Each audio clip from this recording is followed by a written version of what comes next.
Deux tiers des jeunes qui se lancent dans la production agricole perdent leur investissement après seulement 1 an ou au plus de 2 ans d'exploitation. Alors la raison est très simple. Dans cette vidéo, je vais vous expliquer quels sont les pièges à éviter si vous voulez vous lancer aussi dans la production agricole. Alors vous êtes nombreux aujourd'hui à entendre de part et d'autre. On vous invite à aller vous lancer dans l'agriculture, la terre ne ment pas. Vous avez certainement entendu pas mal de phrases qui vous encouragent à aller investir dans l'agriculture. Mais une fois dans le projet, c'est toute une réalité qui s'impose. Donc, dans cette vidéo, je vais vous expliquer quelles sont les stratégies à adopter si aujourd'hui vous voulez vous lancer dans la production agricole et surtout comment exploiter ce qu'on appelle l'économie circulaire afin de maximiser votre rendement agricole. Alors, restez jusqu'à la fin de cette vidéo, c'est maintenant. Une fois encore, bienvenue. Si c'est la première fois que vous venez de me découvrir, je suis Bukada Boukari. Je suis promoteur de cette chaîne. Ici, nous parlons exclusivement de l'environnement, du business, parce que nous pensons que c'est grâce à ça que nous pouvons apporter notre touche au développement. Alors, avant d'hier, j'étais au bureau quand un de mes étudiants de l'année passée était venu me voir. Il m'a soumis un tout petit problème voilà, qu'il rencontre dans sa production, dans son exploitation agricole. Et je pense que c'est un problème que nombreux de ces jeunes qui se lancent dans l'agriculture rencontrent.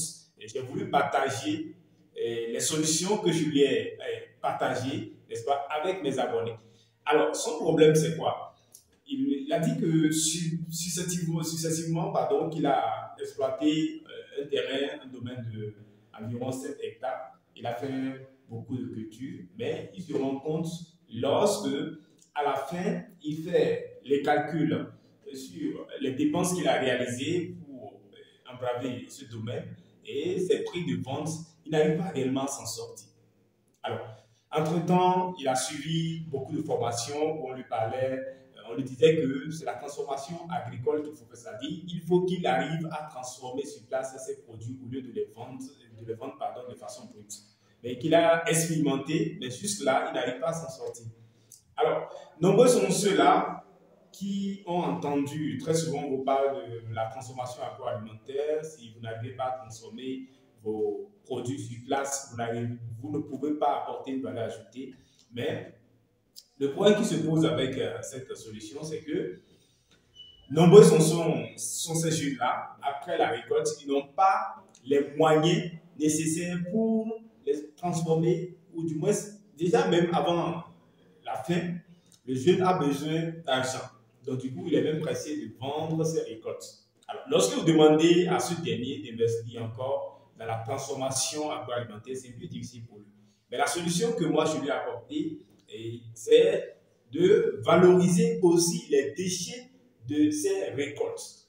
Vous comprenez ça? Donc, après la récolte, les résidus de ces récoltes-là peuvent lui servir pour, n'est-ce pas, faire du charbon écologique. Et donc, en exploitant ces déchets qui, normalement, partent en fumée, il peut donc apporter une valeur ajoutée à ça.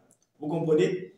Donc, nombreux sont ces jeunes, ce n'est pas uniquement en faisant de la transformation agroalimentaire que vous pouvez rentabiliser dans votre production agricole. Donc, regardez juste à côté, ces déchets, après les récoltes, ces déchets peuvent vous permettre, n'est-ce pas, de transformer ça en charbon écologique, mais également en engrais biologique.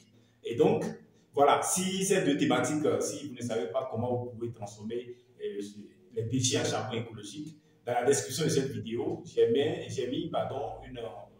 un lien qui va vous permettre, n'est-ce pas, de suivre une formation gratuite sur la production du charbon écologique, mais également de l'engrais biologique. Donc, ça lui permet de faire quoi? Les engrais, au lieu d'acheter des engrais chimiques, il peut donc utiliser ces déchets de ces récoltes-là pour en faire de l'engrais biologique qui va exploiter sur sa production. Et ça lui permet également de créer une autre source de revenus à travers la vente de ces charbons écologiques. Donc, on appelle ça de l'économie circulaire. Si aujourd'hui vous voulez vous lancer dans un projet agricole, il faut penser à valoriser les déchets de vos récoltes. Donc, c'est une idée que j'ai partagée avec lui et il a trouvé ça très extraordinaire qu'il va commencer par exploiter parce que j'ai accompagné plusieurs personnes qui déjà, voilà, que ce soit en RDC, que ce soit en Côte d'Ivoire, que ce soit au Bénin ici, que ce soit au Mali, que ce soit en Haïti même, j'ai accompagné des étudiants qui aujourd'hui, grâce aux déchets agricoles, arrivent à se faire, à créer une activité, n'est-ce pas, génératrice de revenus. Donc, si cette thématique de valorisation des déchets vous intéresse, n'hésitez pas à me contacter sur le numéro qui affiche. Voilà, je ferai le plaisir de vous entretenir pour un accompagnement dans ce sens-là.